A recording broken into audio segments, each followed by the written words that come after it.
दिल गंदा है तो फिर गंदी जुबान भी होगी। ऐसे में ही तो तुम्हारी पहचान होगी। नफरत के जहर मत घोलो, ये हिंदुस्तान है, यहाँ भजन भी होंगे और अजान भी होंगी।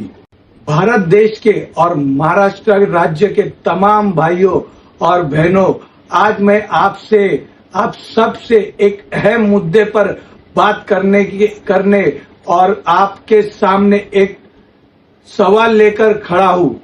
मैं महाराष्ट्र के सीएम जनाब देवेंद्र फडणवीस जी से पूछना चाहूंगा कि क्या इस देश में अब आम आदमी की जमीन, उसकी हरियाली और उसकी आवाज सब कुछ खरीद ली गई है?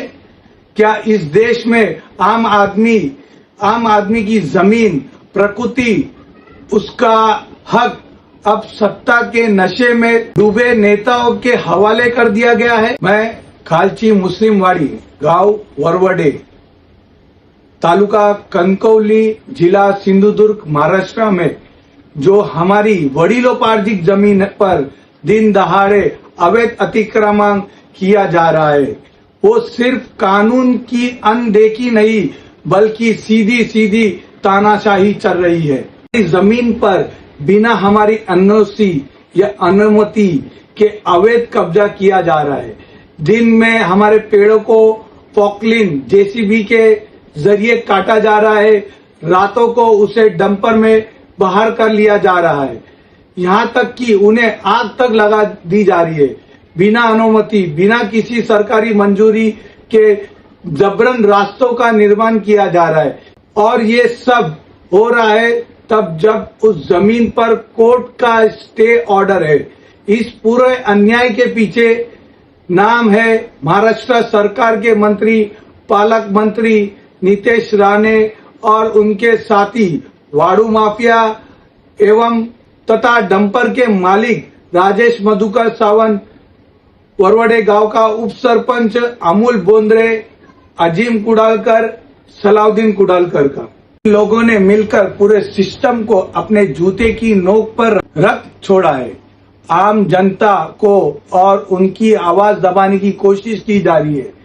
मैं पूछना चाहूंगा, क्या देश में कानून सिर्फ आम आदमी के लिए है? क्या मंत्री और उनके साथी कानून के ऊपर है? सवालों की लिस्ट लंबी है लेकिन जवाब एक भी नहीं। पुलिस प्रशासन क्यों चुप है? बार बार कंप्लेंट करने पर भी कणकवली पुलिस स्टेशन द्वारा कोई कार्रवाई नहीं।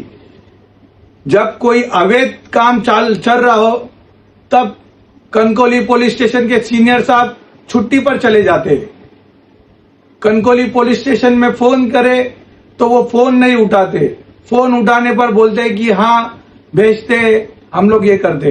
कंट्रोल रूम को भी फोन कर रहे तो कंट्रोल रूम द्वारा भी किसी तरह की कार्रवाई का ये नहीं किया जा रहा है। इस तरह मैं कलेक्टर साहब से पूछना चाहूंगा, फॉरेस्ट डिपार्टमेंट से पूछना चाहूंगा, तहसीलदार से पूछना चाहूंगा, ग्रीन जोन डिपार्टमेंट से पूछना चाहूंगा कि इन पर आप लोग एक्शन क्यों नहीं ले रहे?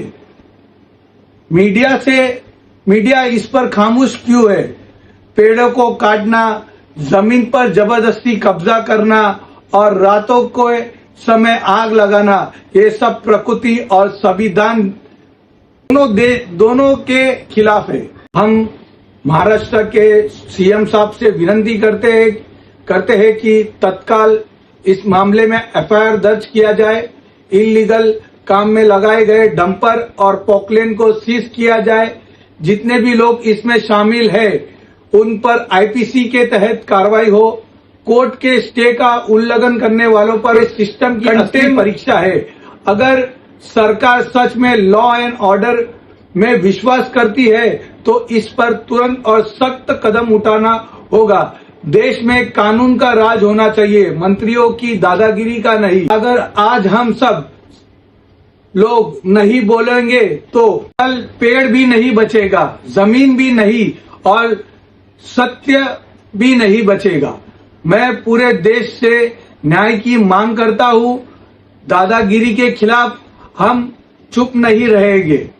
मैं आप लोगों से अपील करता हूं कि इसे ज्यादा से ज्यादा शेयर करो, ताकि हमारे देवेंद्र फडणवीस साहब जी इस पर कार्रवाई, उन लोगों पर कार्रवाई करे और कनकोली पुलिस स्टेशन को जगाना होगा, क्योंकि वो अभी सो रहे हैं।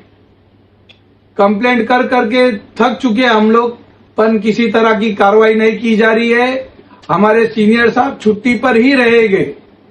मेरे घर की दीवार खतरे में है। किसी जालिम ने हुकूमत की दावेदारी की है। मेरी जुबान कटनी तय है। मैंने जालिमों की बस्ती में आवाज बुलंद की है। अस्सलाम वालेकुम। जय हिंद, जय भीम,